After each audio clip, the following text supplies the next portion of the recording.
Emily Hunt. I'm Dr. Clark's assistant and an auxiliary instructor at the Bioclear Learning Center in Tacoma, Washington. I'm going to walk you through Dr. Clark's case. Let's review the injection molding process before we go into composite reduction and the three-step polish. First, select the appropriate matrix. Then trim the matrix appropriately, making space for the rise and fall of the attachment.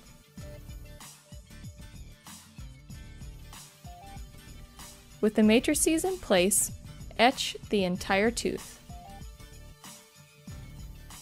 Rinse and dry thoroughly before starting the injection molding process.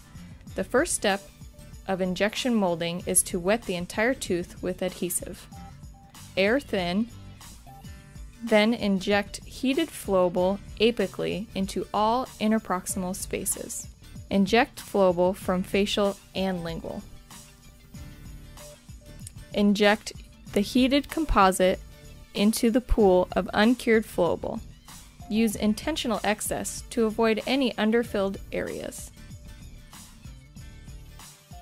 Then an instrument is used to give general shape to the uncured composite. Use brushes to remove excess flowable in interproximal areas. Make any adjustments, then light cure. After light curing, use an explorer to release the matrices from the tooth.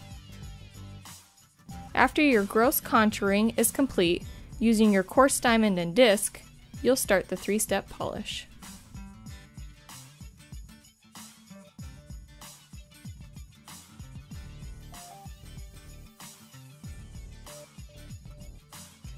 Step 1.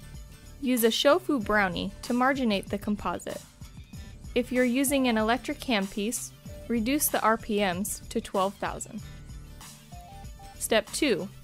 Use coarse pumice in a disposable prophy cup to create a matte finish on the composite.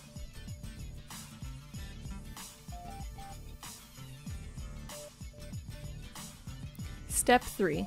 Use the jazz polisher with water and heavy pressure.